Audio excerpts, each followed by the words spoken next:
Bismillahirrahmanirrahim. Assalamualaikum warahmatullahi wabarakatuh. Alhamdulillahi rabbil alamin. Assalatu wassalamu ala asyrafil anbiya'i wal mursalin. Sayyidina Muhammad wa ala alihi wa sahbihi ajma'in. Rabbi shrah li sadri wa yassir li amri. Wahlul uqdatan min lisani yafqahu qawli.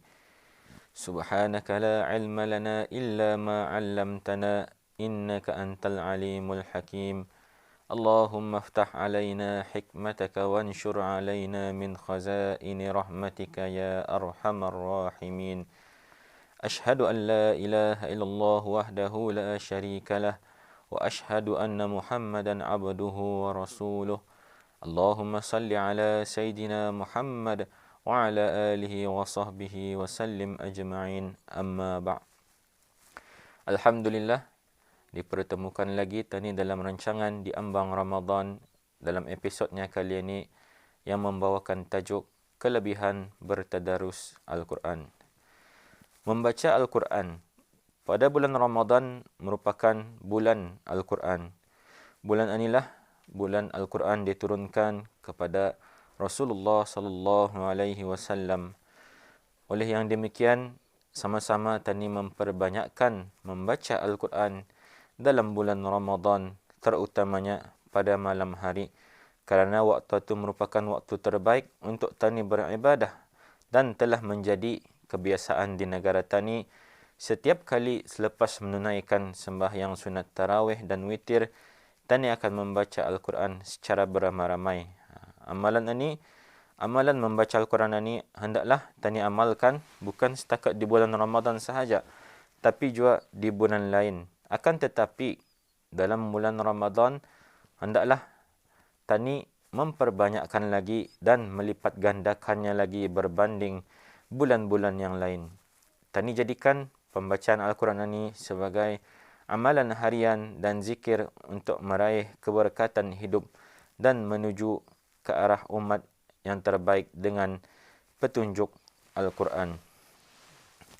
Al-Quran ini diturunkan untuk dibaca oleh setiap orang Islam, direnungkan dan difahami maksudnya, perintahnya, kemudian untuk tani sama-sama mengamalkannya dan dijadikan hujjah di hadapan Allah Subhanahu wa taala nanti, dan ianya juga akan memberi syafaat atau pembela bagi pembacanya pada hari kiamat kelak. Apa lagi yang tani dapat sebenarnya daripada membaca Al-Quran ini? Dengan membaca Al-Quran ini, ia dapat membuatkan hati tani menjadi tentram, menjadi sajuk. Allah Subhanahu wa taala menurunkan Al-Quran ini untuk dibaca dan didengarkan, dipikirkan agar hati tani menjadi tenang. Kehidupan tani pun akan menjadi lebih terarah dengan menjadikan Al-Quran sebagai panduan dan pegangan. Al-Quran ini adalah merupakan ubat hati yang paling mujarab.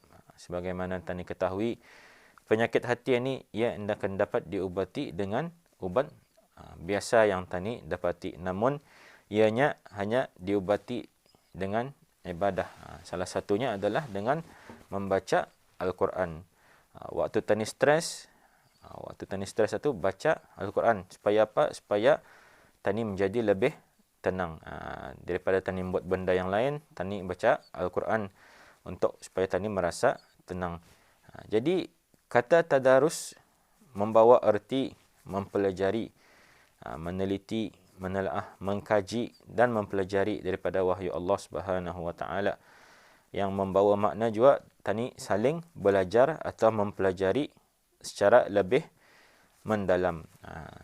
Ataupun dalam kata lain, tadarus ini membawa maksud membaca Al-Quran seorang demi seorang dalam satu kumpulan.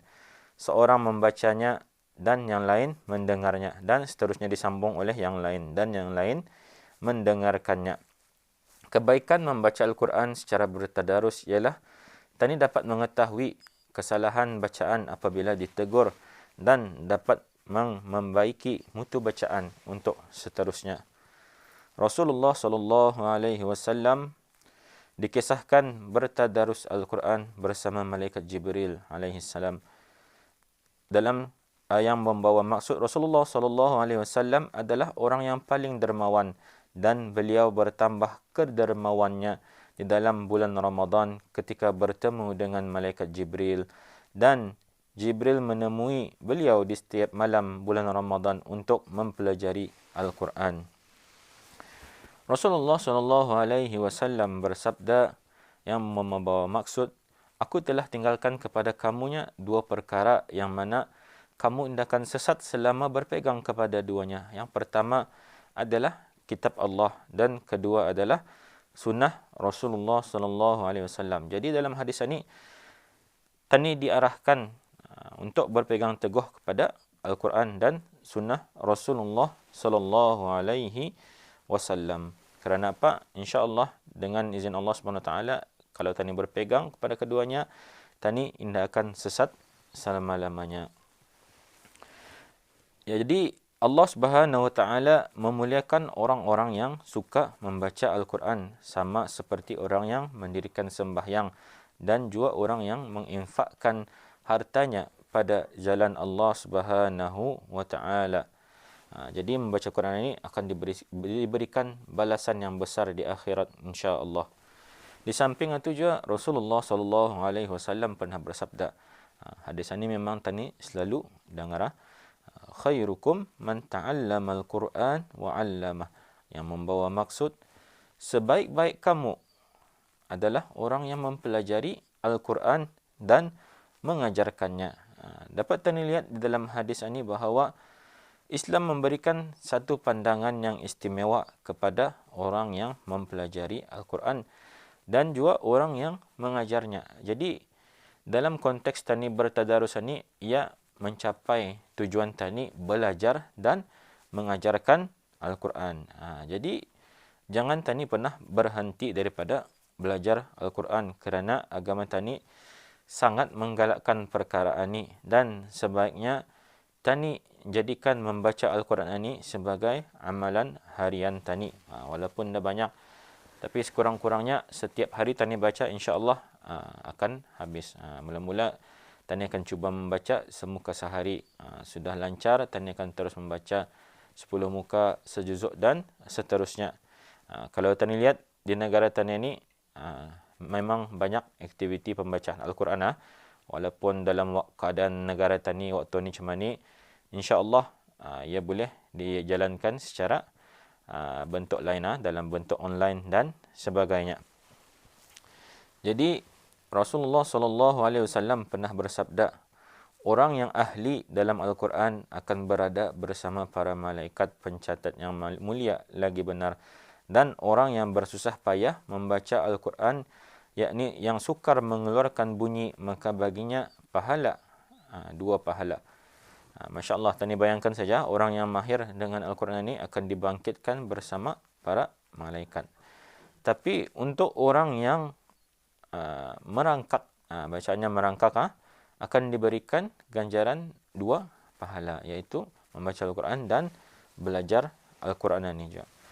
Jadi waktu yang terbaik tani membaca Al-Quran ini dalam bulan Ramadan ini, tani ada masa yang kosong, lepas sahur, sebelum sahur, selepas setiap sembahyang fardu, selepas sembahyang sunat tarawih dan sebagainya. Banyak masa tani insya-Allah untuk membaca Al-Quran ini, kerana besar kelebihan yang tani dapat daripada membaca Al-Quran. Sebagaimana hadis Rasulullah sallallahu alaihi wasallam, barang siapa membaca satu huruf dari kitab Allah, maka baginya satu kebaikan, dan satu kebaikan itu sama dengan 10 kali lipatnya. Aku tidak mengatakan alif lam mim itu satu huruf, tetapi alif satu huruf, lam satu huruf dan mim satu huruf. Bayangkan, tani membaca alif lam mim pun sudah berganda-ganda lipatan ganjarannya. Jadi apatah lagi kalau tani membaca semuka surat sehari, 10 muka sehari, 20 muka sehari. Ditambah lagi dengan tani membacanya dalam bulan Ramadan, maka akan bertambahlah lagi pahala yang tani akan dapat, insya-Allah. Jadi apa jaminan tani sebagai pembaca Al-Quran ini di akhirat kelak? Tidak lain tidak bukan Al-Quran itu sendiri yang akan menjadi penjamin tani di akhirat, sebagaimana daripada dalam satu hadis Rasulullah sallallahu alaihi wasallam, aku pernah mendengar Rasulullah sallallahu alaihi wasallam bersabdanya, bacalah Al-Quran kerana Al-Quran itu akan memberi syafaat kepada pembacanya di akhirat kelak, riwayat Muslim. Jadi Al-Quran ini adalah sumber pahala yang sangat besar dikurniakan kepada umat Nabi Muhammad sallallahu alaihi wasallam. Jadi Al-Quran ini merupakan satu mukjizat yang paling besar dan utama yang diturunkan oleh Allah Subhanahu wa taala kepada junjungan besar tani Nabi Muhammad sallallahu alaihi wasallam. Oleh itu jangan tani lepaskan peluang untuk sama-sama membaca bertadarus Al-Quran ketika dalam bulan Ramadan ini. Kerana ganjarannya adalah berlipat-lipat kali ganda, insya-Allah.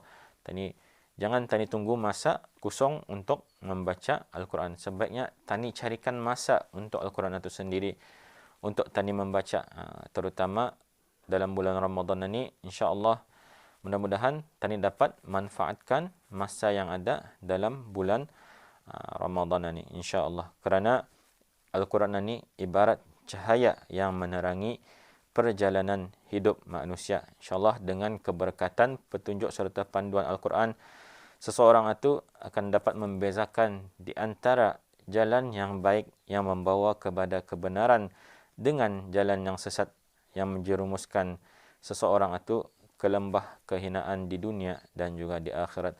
Untuk akhirnya, aqulu qawli hadza wa astaghfirullah li wa lakum wa billahi taufiq wal hidayah. Wassalamualaikum warahmatullahi wabarakatuh.